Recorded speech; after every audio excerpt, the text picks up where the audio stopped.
Hey gang, I'm Luke and welcome to Down from the Attic. Today I'm looking at a vintage game that's become a bit of a holy grail in many people's collections and is a legendary game and toy in its own right.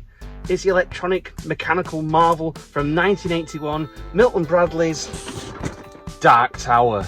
But before we take this down and have a look at it, a little history. The 1970s saw the arrival of a cultural icon in the world of gaming, Dungeons and Dragons. The game resonated with its audience and players, was hated on by religious groups and wary parents for its fear of demon worshipping, but despite the negative press, the game sold in its millions.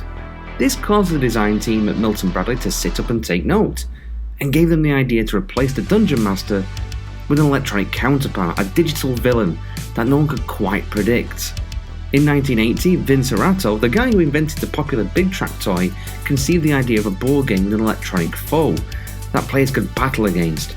Robert Hofberg and Vince Arato were both massively influenced by the 1979 game Wilderness for the Apple II computer, a game where players would traverse a landscape to get quest items, build their army, and battle the enemy. The concept for Dark Tower was born, but it would take a lot of money and research and development to make this thing happen. This game is one of the first instances of a game or toy ever using logic and memory chips to learn what the players are doing, what items they have, and present challenges accordingly. Reports from the time state that Milton Bradley spent close to $3 million making Dark Tower a reality. I mean, they had Orson Welles in the commercial for this. Orson freaking Welles. Talk about adding some gravitas. Then, ahead of my opponent, I made my move. The battle was joined. And I was victorious.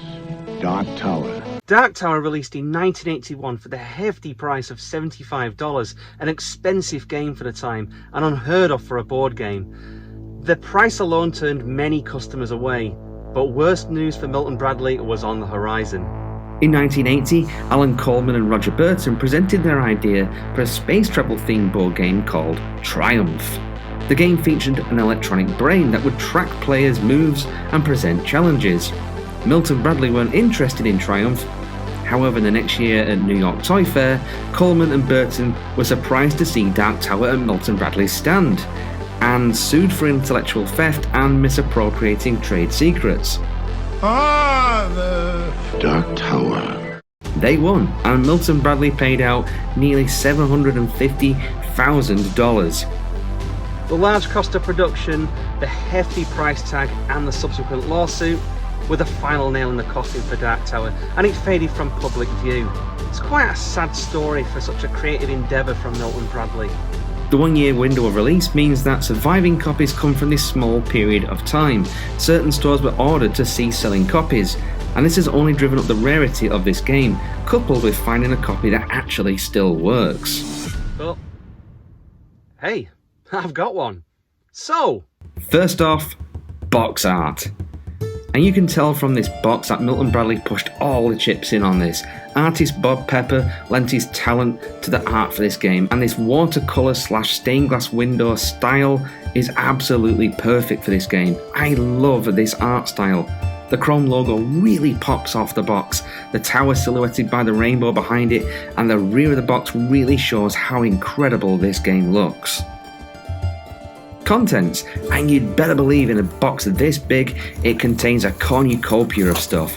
16 plastic buildings, 4 different warriors, a dragon, 12 key pieces, what should be 5 plastic flags but I've only got 2, score pegs, 4 plastic inventory charts, 4 Pegasus tokens, the instructions, a spare bulb, very nice inclusion that, the tower base, the board, and the main event itself, the Dark Tower.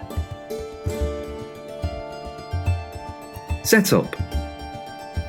Fold out the board and add the tower base to the centre. This plastic clip here will help keep the board in place. Add the buildings to their relevant spaces. Ruins in ruin places, temples in temples, bazaars in bazaars, etc. Take a hero, an inventory tracker and 10 pegs. Each hero starts with 10 warriors, 30 gold and 25 food. The remaining 4 pegs are for certain items you may collect on your quest. Put the keys, the Pegasus tokens and the dragon to one side of the board in reach of all players. Now, the flags. The flags indicate the 4 kingdoms. I only have 2 of these, but honestly, they're just for decoration. Yes, I prefer a complete set. but the game is completely playable without these, and $40 for 3 plastic flags shipped from the States? Forget it. Add 2 D-cell batteries to the tower and turn it on. And we're done.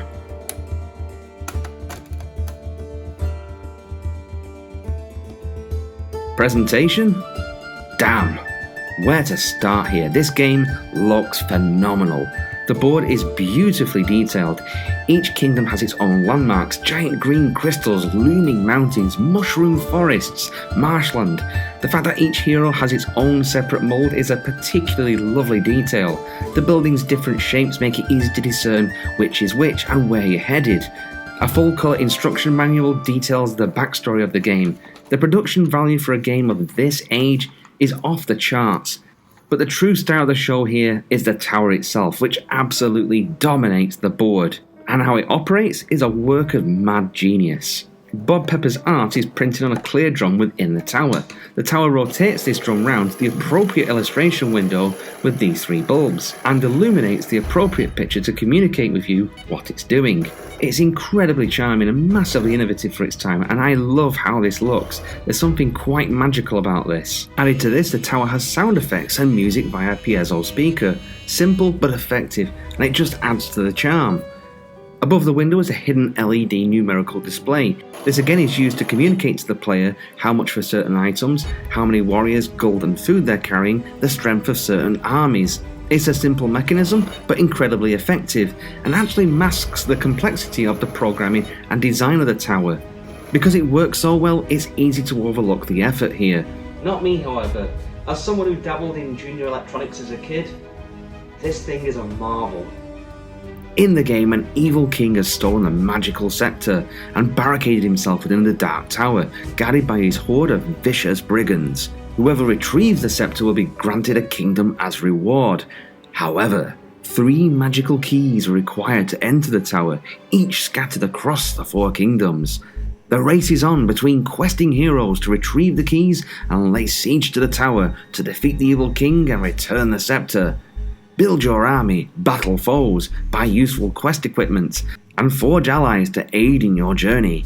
But wily opponents, sorcerers' curses, plague, starvation, dragons, and enemy forces will make your journey a tough one. Who will be the hero? Who will conquer Dark Tower? Switching the tower on, it'll perform a quick systems check, and from here you can select how difficult you want the game to be and the number of players. This game even comes programmed with a practice mode to get used to the gameplay mechanics. Quite forward thinking. And the biggest surprise? There's the option of a single player game too. Everyone starts in their home kingdom on their citadel square.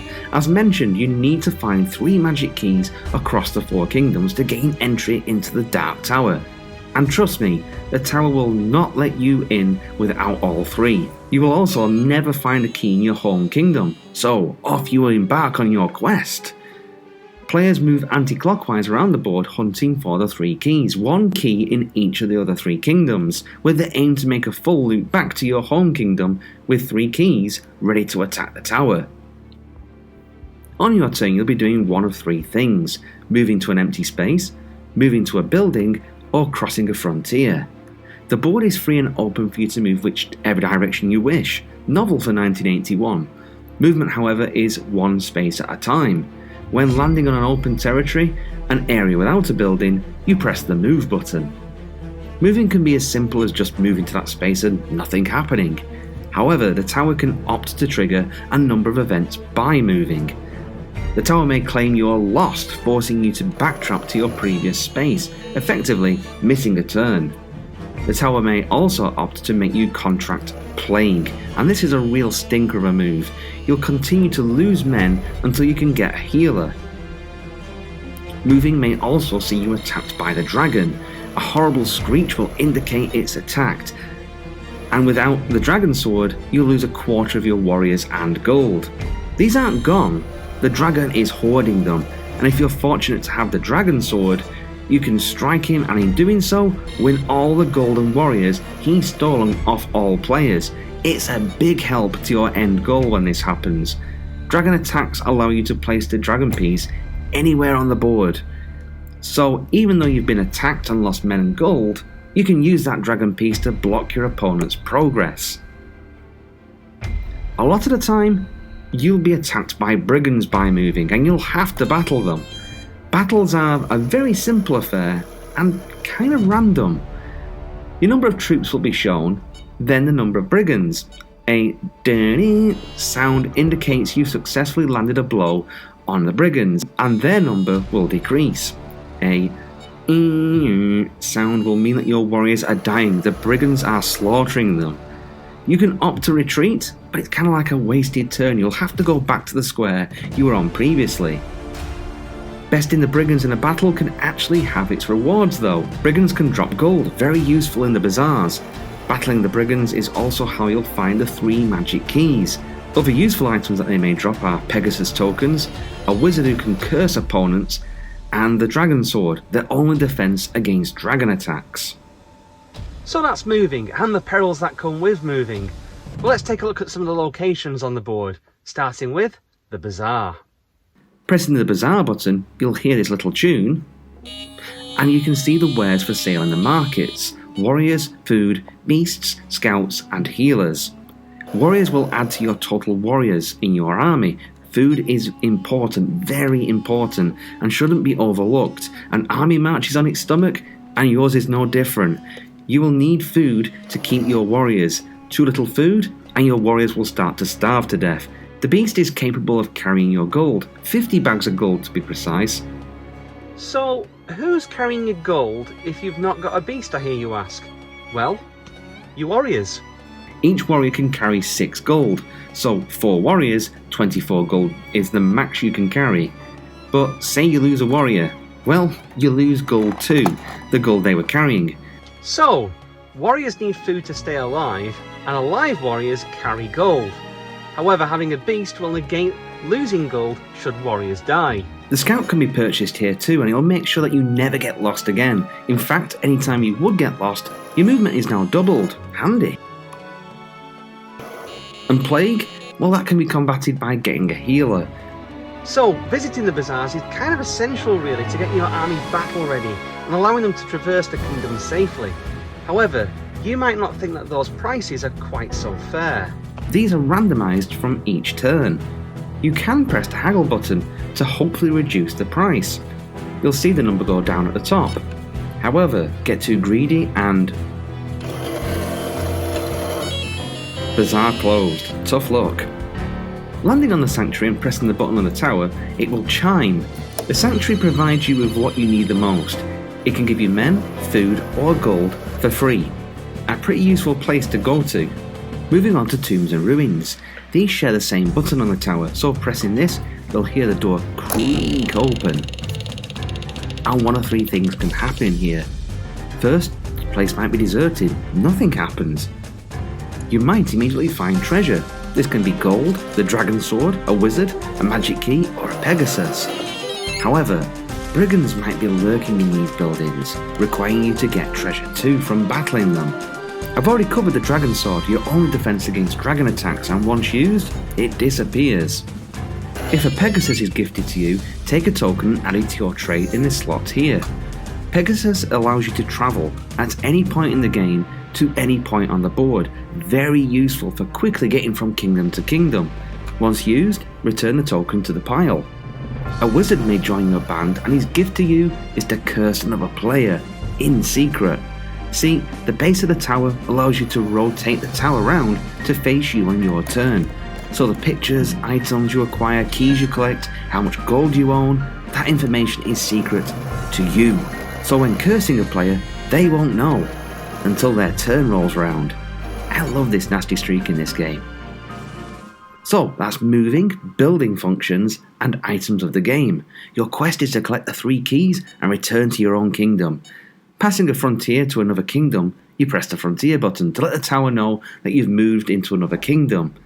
As one of the 3 keys is hidden in each kingdom, it's wise to remain in a kingdom before moving on to the next. In fact, the tower will remind you of this by saying, "Key missing." There's a lot to keep track of in this game, as I'm sure you're catching on to. This is where your inventory tracker can come in handy to mark how many warriors, gold and food you have. You can also mark if you have the healer, the scout, the dragon sword, and the beast on here too. If you forget what you're carrying or forget to move the pins, well, you can press the inventory button on the tower to remind you and it will tell you, but this is at the expense of your turn. As you move around the kingdoms, you'll battle brigands, explore tombs and ruins, and ultimately, find those keys. The tower will indicate which key you've found, and you can plug these little key tokens into your inventory tracker. I kinda love this. With all 3 keys, you're ready for the final onslaught. Move your hero back to your kingdom and to the Dark Tower place in front of the tower. It's time. It's time for the final battle. But not before solving the riddle of the keys. The tower will ask you the correct sequence for the keys, 1, 2, and 3. You can either agree if a key is the correct number or disagree. If you fail the sequence, your turn is over. With the other players also trying to figure out the sequence, this can get tense. Solve the riddle and it's the final battle with the brigands. Survive, vanquish the evil king, and the magical scepter is yours. You are the hero of the kingdoms, and that is Dark Tower.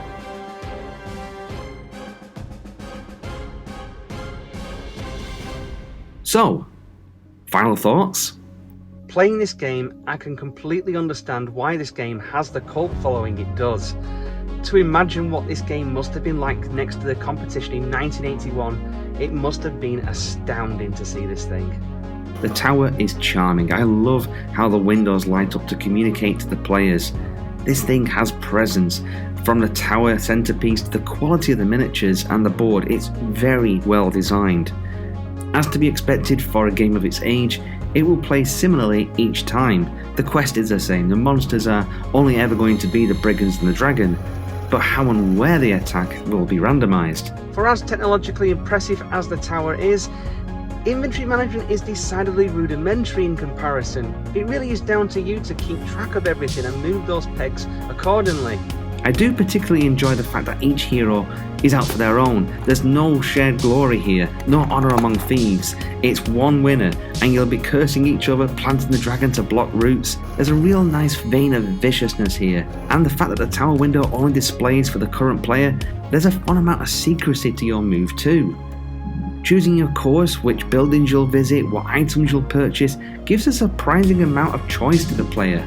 If I had one criticism, it would be that battling feels very much in control of the tower. Really all you need is more men than the brigands, and I would like it if there was something more interactive there. Certainly this could have been done, pressing buttons or something. It feels lacking. Dark Tower, unsurprisingly, is an expensive game to get working second hand. It was expensive in the 80s, and it's held on to its value. A working copy can run you anywhere between £200 to £400. A non-working copy comes a little cheaper. This copy I bought for £60. The tower was described as not working. Having repaired various vintage toys, I figure I could take the chance with this. There are people who will service a busted tower, but this understandably comes at a cost. But it's nice to know there's options out there. I approached Dark Tower completely the wrong way around. I played the Restoration Games remake first, Return to Dark Tower, and was totally blown away by it. It's fantastic. By the way, that review is coming. But this, I'm totally bowled over by. It's fantastic. As it says in the box, it's more than a game, it's an experience. Is it for everybody though? No, of course it's not. You'll want to play this game with people who enjoy adventure games, dungeon crawlers, and those players who will join you on that adventure are in for a nostalgic and utterly endearing trip. There is an awful lot to love about Dark Tower. If you can find a copy of this game working, snap it up. You won't regret it. Well, as always, I'm Luke. Thanks again for watching, and I'll talk to you again soon. If you like what I'm doing here on Down from the Attic, why not consider subscribing? Comments are always welcome, and I'll see you in the next video.